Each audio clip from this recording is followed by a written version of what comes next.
kesempatan kali ini kita akan coba bahas materi tentang perbandingan. Nah, jadi materi perbandingan ini sangat sering muncul di soal tes CPNS ataupun soal ujian. Nah, jadi kesalahan yang sering terjadi ketika mengerjakan perbandingan ini adalah tidak bisa membedakan dia apakah perbandingan senilai atau perbandingan berbanding terbalik. Nah, atau sering juga ada kesalahan ketika mengerjakan soal, itu tidak memperhatikan jawaban yang dihasilkan. Maksudnya apa? Nah, sebenarnya ketika kita membahas tentang perbandingan, hal yang perlu kita ketahui itu adalah jenis perbandingannya.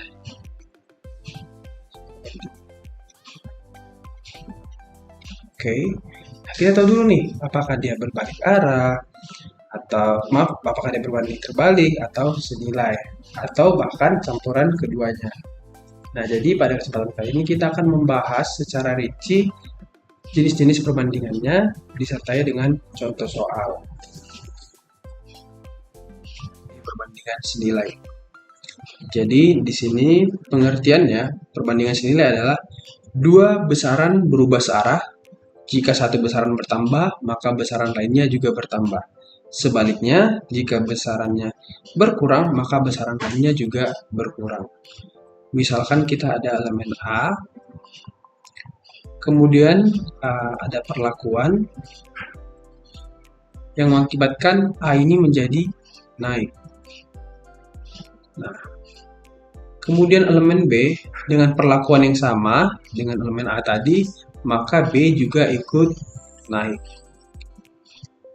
Kalau kita perhatikan di contoh soal, misalnya nih, 4 kg beras seharga 60.000.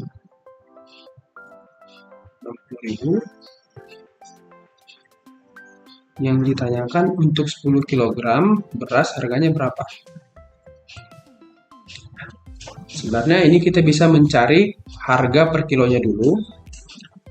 Berarti kan kita tadi punya 4 kg dengan 60.000 per kilonya harga beras. Itu sama dengan 60.000 dibagi 4 kilo. Atau harga per kilonya 15.000.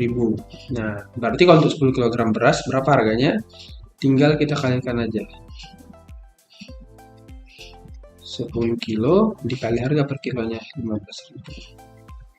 Atau sama dengan 150.000. Nah, ini dia untuk perbandingan senilai. Bentuk ini bisa kita ubah menjadi, nah, bentuk yang tadi bisa kita ubah jadi seperti ini sebenarnya. 4 per 10 sama dengan 60.000 per X. Jadi kalau di sekolah dulu sering dikatakan kali silang, jadi sebenarnya asalnya itu dari persamaan di awal yang kita bahas tadi. Nah, ini kalau kita buat jadi 4X sama dengan 60.000 kali 10, atau 4X sama dengan 600.000. X-nya berarti 600.000 dibagi 4 atau sama dengan 150.000. Nah, sebenarnya dengan cara yang berbeda hasilnya bisa tetap sama. Jadi kalau di sekolah sering dikatakan dikalikan silang, asalnya sebenarnya itu dari persamaan yang tadi. Nah, jadi untuk cara cepatnya kita bisa buat perbandingan dia 4 per 10 sama dengan 60.000 per X. Kalikan silang saja, nanti dapat hasilnya yaitu 150.000 dengan berbalik nilai.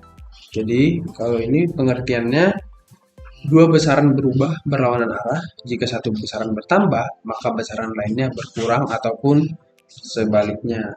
Jadi ini misalnya ada elemen A, diberikan suatu perlakuan, dia menjadi turun. Kemudian juga sama, ada elemen B, diberikan suatu perlakuan, di mana di sini misalnya ada kenaikan, maka B-nya akan turun.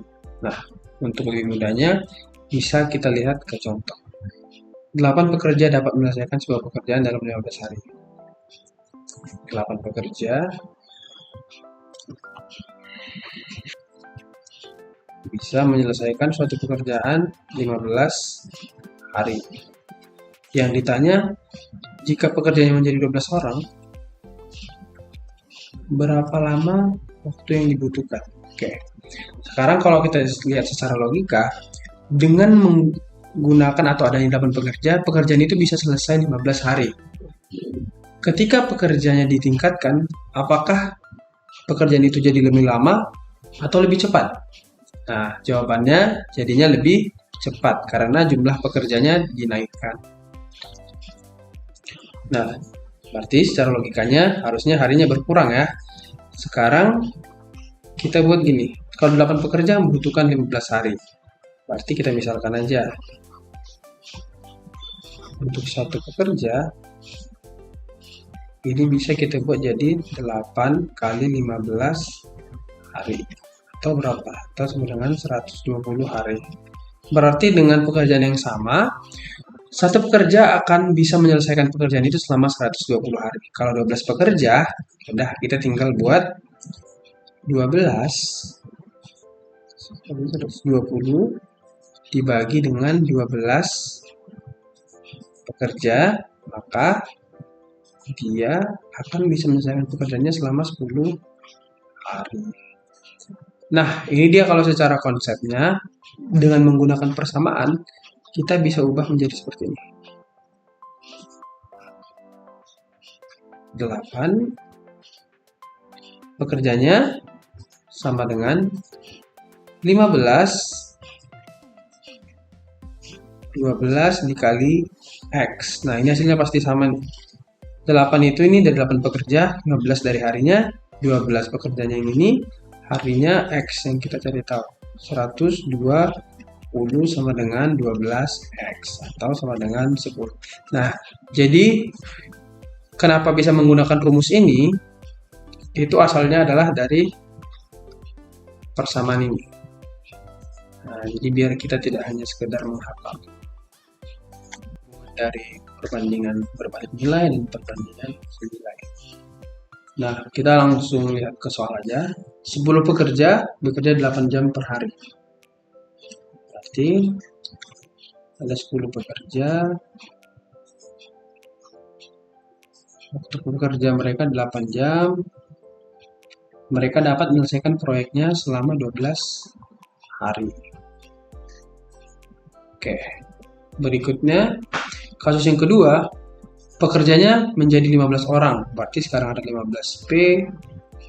Jam kerjanya menjadi 10 jam, ada kenaikan.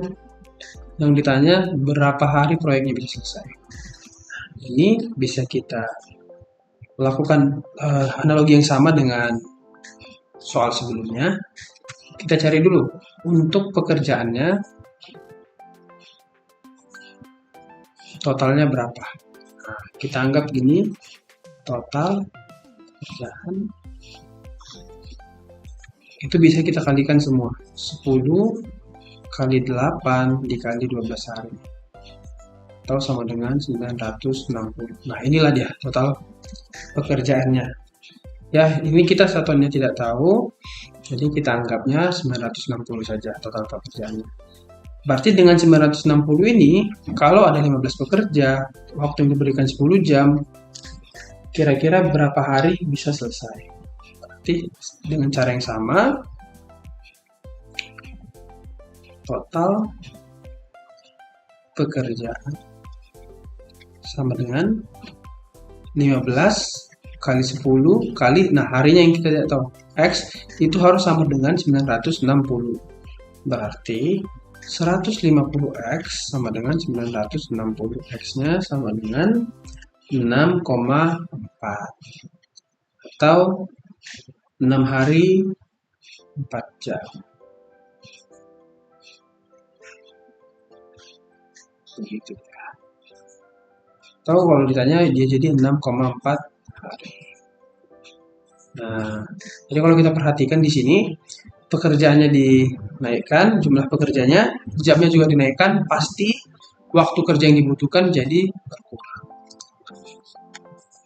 Oke, itu dia untuk materi perbandingan. Semoga bisa memudahkan teman-teman dalam mengikuti ujian ataupun pembelajaran di sekolah.